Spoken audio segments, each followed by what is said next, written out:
Well, it is kicking off in Myanmar. Big time. Long-time viewers of the channel know that I have occasionally reported on the ongoing conflict for years. Indeed, I've even conducted humanitarian work in some of the conflict areas in the country. But I have never seen anything close to what is happening now. In fact, so much is going on that this is very much going to be a summary of the major events, as detailing individual actions is completely impossible as so much is occurring right now. In brief, major attacks have taken place all across the country in the last couple of weeks, with a number of the ethnic armed organisations, the EAOs, and the People's Defence Forces, PDFs, attacking Burma army and police strongholds in what appears to be a nationwide coordinated action with one another. And the anti-military forces are taking towns apparently by the dozen, while the junta seems to be in serious trouble. So to begin, let's start in the northeast of the country, in Shan State. Here, the Brotherhood Alliance, made up of the Myanmar National Democratic Alliance Army, the Ta'ang National Liberation Army, and the Arakan Army, reportedly assisted by the Bamar People's Liberation Army, launched a huge coordinated attack against military positions starting on the 27th of October. Codenamed Operation 1027, the Brotherhood Alliance has seized hundreds of military bases and outposts, including capturing 122mm D-30 howitzers, multiple rocket launcher systems, EE-9 armoured cars, and other armoured fighting vehicles from the Myanmar army, as well as large quantities of arms and munitions. But perhaps even more significant is the territory taken. According to the Irrawaddy newspaper, the Brotherhood's offensive has closed the critical border trade corridors between Shan State and China, which are some of the most important and heavily trafficked routes in the entire country. Indeed, a number of these border crossing points are now in the hands of the alliance. The Irrawaddy estimates that this is costing the junta almost $500,000 a day in lost tax revenue. But it also needs to be remembered that these border crossings are also used by the junta to ship the huge quantities of arms and ammunition that they purchase from China for use by the Myanmar military. Plus, in recent days, the willingness of the Myanmar army to fight is being called into question.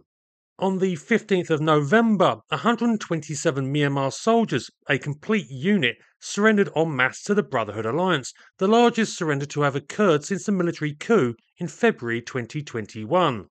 And the latest reports indicate that the MNDAA are intending to take the city of Lokiang, the capital of Kokang, which was seized from them by the military in 2009.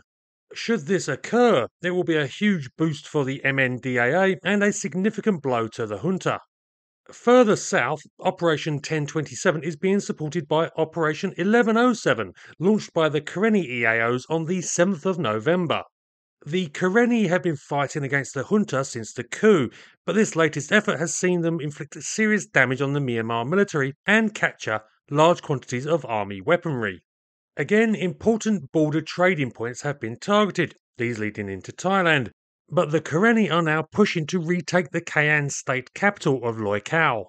On the 15th of November, after 2 days of heavy fighting, the Karenni captured Loi Khao University, which had been heavily defended by junta forces. According to reports, 110 junta soldiers were killed in the action, including 2 battalion commanders, and 38 captured. The Karenni report that the standard response of the Myanmar military of calling in airstrikes to support them has complicated the operation. However, they also claim the destruction of a Myanmar Air Force K-8 attack jet on the 11th of November. In Kachin State in the north of the country, the Kachin Independence Army is also continuing to attack junta forces in multiple locations, as well as assisting in Operation 1027. The KIA is launching daily attacks on Myanmar military outposts, convoys, and patrols, though the cost is unfortunately being borne by the villagers who live in the north, with junta forces shelling and burning villages in contested zones on a regular basis, according to a report by the Free Burma Rangers. In the south, the Karen National Liberation Army inflicted a significant defeat on junta forces sent to attack them across the Atram Bridge that links Kayin and Mon states. Apparently, the attack derailed badly, with 14 junta troops killed and 23 captured. Additionally, on the 17th of November, the KNLA and PDF forces managed to seize and destroy a base belonging to Light Infantry Battalion 351 in Bago region, not far from Yangon. LIB 351 is accused of committing a number of atrocities in the area since the coup, so I'm sure they won't be much mourned.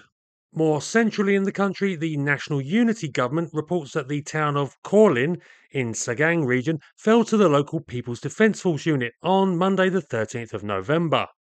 The capture, which was supported by Kachin forces, is a significant event for the NUG and further shows the failing grip of the military to hold territory that has traditionally been firmly under their control up until now.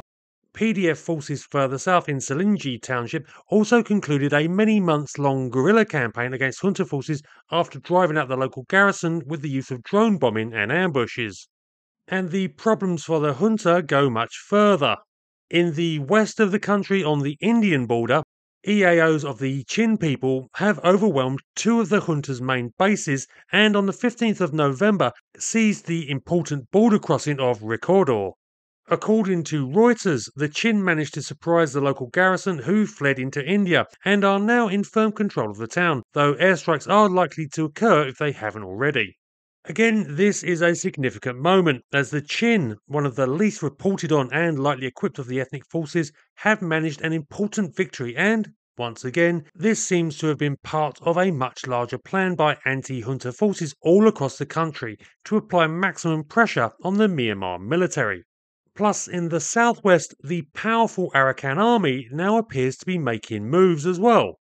Though the AA have been fighting in the north alongside the Kachin and their allies in the Brotherhood Alliance, they have been in an uneasy truce with the junta security forces in their home state of Rakhine.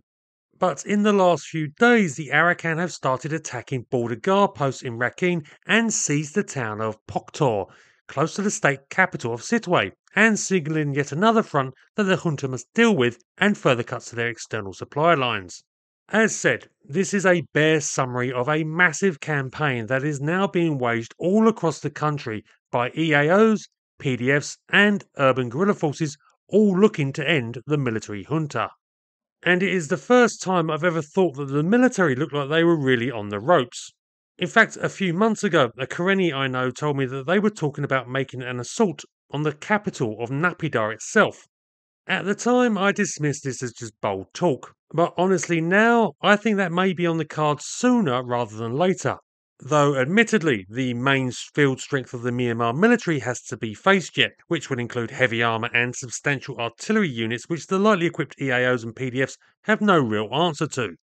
But with the increasing surrenders and defections we are seeing currently of junta forces, it might well be that they won't have to. In the past, I have often concluded these reports with a call for the international community to do more to assist the anti-government forces in Burma, primarily on humanitarian grounds. But now I have to suggest that outside nations start making proper overtures to the various groups fighting the junta, because I suspect soon those groups are going to be the government. And those groups are going to need a lot of help, because the end of military rule will not spell the end of Myanmar's problems. The politics and inter-ethnic dynamics are far too complex to allow some Star Warsian ending where the baddies are beaten and everyone has a party. Post-military Myanmar will have a lot of things that need to be sorted out, and let's be honest, there's a potential for it to become a total bloodbath. Hopefully, the various actors can sort this out themselves, but if outside countries want to help prevent that possibility, as well as perhaps having some influence in the future of Myanmar, they need to start taking action now on who they are going to deal with and how. The international community has largely glossed over Myanmar for decades now, largely failing a people that have been preyed upon by their own elites for profit. And I hope that the world won't fail them again.